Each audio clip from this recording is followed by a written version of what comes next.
Hi guys, so today we're talking about cellular respiration.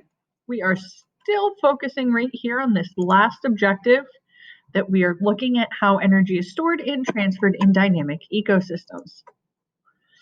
Cellular respiration is the process of taking ATP by breaking down a carbon-based molecule from food whenever oxygen is present. Cellular respiration is an aerobic process, which just means that the process does require oxygen in order for it to happen. The first step of cellular respiration is glycolysis. Glycolysis is an anaerobic process and does not require oxygen in order to break down glucose. However, glycolysis breaks down glucose into two molecules of pyruvate and nets 2 ATP from the process. An aerobic process is one that does not require oxygen in order to occur. And the Krebs cycle is during cellular respiration that breaks down those carbon molecules to produce molecules that carry electrons to the electron transport chain.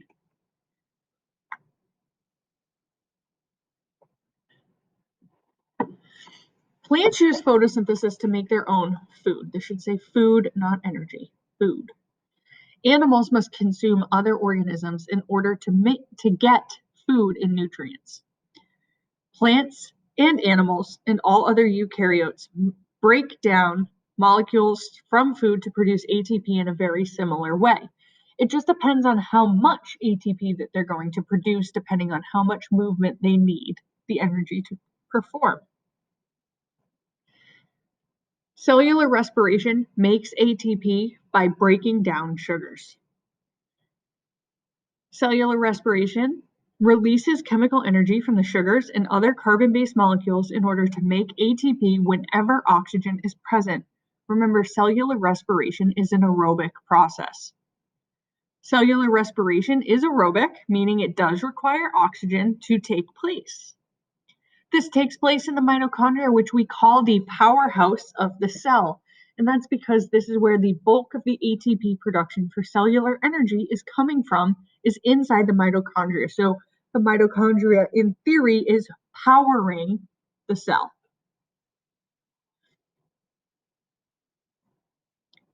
Cellular respiration does not make ATP directly from food. However, the foods have to be broken down into their macromolecules like glucose through digestion. Those molecules then can be absorbed by the cell, get broken down, and enter cellular respiration.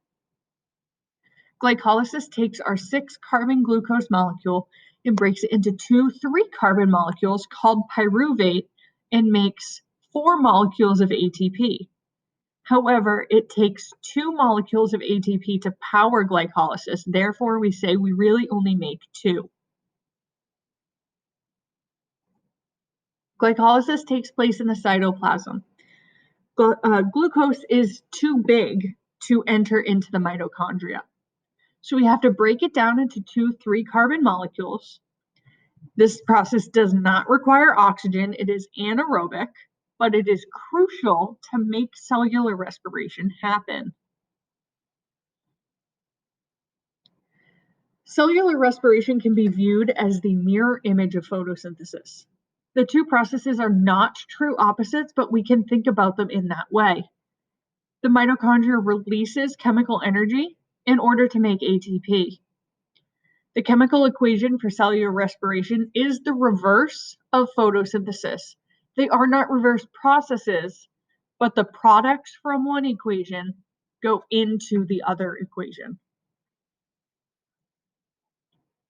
The Krebs cycle produces a molecule that are responsible for carrying energy to the second part of the cellular respiration process. The first thing that happens is the 3-carbon molecule from glycolysis gets broken down in a cycle of chemical reactions. Then energy is transferred to the second stage of cellular respiration. That energy is transferred to a chain of proteins in the inner membrane of the mitochondria. This produces a large large amount of ATP molecules. When oxygen enters this process, it makes water that can be given off as waste in the form of water vapor or water itself.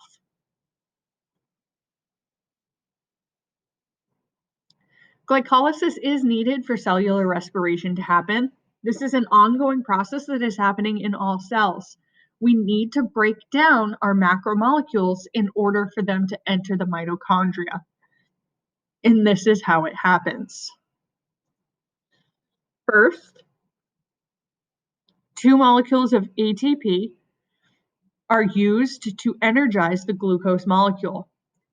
This causes the glucose molecule to split into 2 3-carbon molecules called pyruvate. A series of enzymes rearrange the 3-carbon into the pyruvate molecule that then can enter into the next steps of cellular respiration. The energized electrons from the 3-carbon molecule that are used to rearrange our carbon molecule into pyruvate are then transferred to a molecule of NAD+, which forms NADPH, or NADH. NADH and NADPH from photosynthesis are very similar. They both act as the same energy-carrying molecule. We can just think of that P meaning photosynthesis. The 3-carbon molecules are transferred into pyruvate, which then enters the cellular respiration process. Glycolysis, like I said, makes 4 ATP, but we use 2 to get going, so we really only make 2 molecules of ATP. Glycolysis makes 4 molecules, but only nets 2. Pyruvate and NADH are moving into the later steps of cellular respiration, whenever oxygen is present.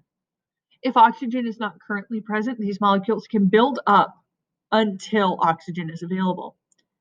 NADH is an electron carrier similar to that of NADPH in photosynthesis. The Krebs cycle is the first main part of cellular respiration. Cellular respiration happens in 2 different stages. It makes much more ATP than glycolysis can. The main function of the Krebs cycle is to transfer high energy electrons to molecules that carry them to the electron transport chain. The Krebs cycle is also referred to as the citric acid cycle because citric acid or citrate is the first molecule that is created in the cycle. The first thing that happens is pyruvate gets broken down. The pyruvate molecule gets split into a 2-carbon molecule and a molecule of carbon dioxide, cleaving right here along this bond.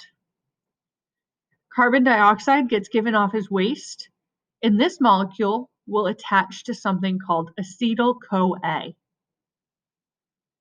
Acetyl-CoA binds to that 2-carbon pyruvate molecule and enters into the Krebs cycle. Acetyl-CoA is just an enzyme that works to bring in molecules into the Krebs cycle. Then citric acid is formed.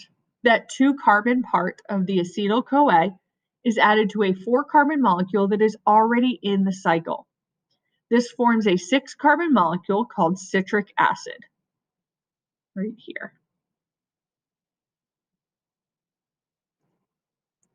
Then citric acid gets broken down almost as quickly as it's made. The breaking down of citric acid forms a 5-carbon molecule. This produces a molecule of NADH, an electron carrier, that then moves out of the cycle. It also creates a molecule of carbon dioxide that gets given off as waste. Animal cells cannot survive with carbon dioxide. We need to get rid of it by exhaling. That 5-carbon molecule gets broken down into a 4-carbon molecule, creating yet again another molecule of NADH and a molecule of ATP. The ATP gets consumed by the cell, and the NADH leaves and goes to the second step of cellular respiration. Another molecule of carbon dioxide is given off as waste. That 4-carbon molecule gets rearranged, and the rearrangement creates high-energy electrons that get released. They get picked up by NADH and FADH2 to another electron carrier that head their way to the electron transport chain. The products, due to the breakdown of pyruvate, are 3 molecules of carbon dioxide that are given off as waste, 1 molecule of ATP, 4 molecules of NADH that go to the electron transport chain, and 1 molecule of FADH2 that goes to the electron transport chain. The electron transport chain is the second step of cellular respiration. This takes place in and across the inner membrane of the mitochondria. The electron transport chain here acts very similarly as it did in photosynthesis. There are proteins embedded in the membrane that use the energy from the electrons supplied by NADH and FADH2 to pump hydrogen ions across the membrane against their concentration gradient, which is active transport. The ions flow back through the channel later through diffusion or passive transport to produce ATP. Oxygen is needed at the end to capture those hydrogen ions to make water. The process of the electron transport chain starts when electrons are removed from our energy carriers.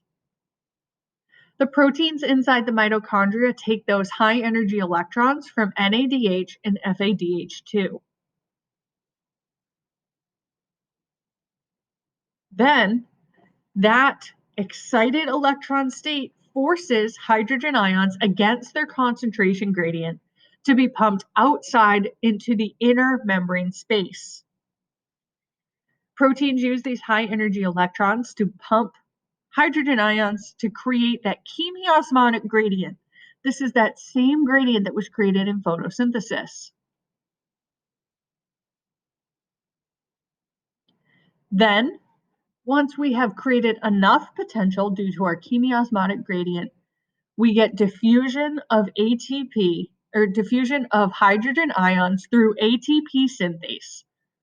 The movement of the hydrogen ions adds a phosphate group to the ADP molecules to make ATP. Oxygen then enters the cellular respiration process to pick up electrons and hydrogen ions to form water that is given off as waste.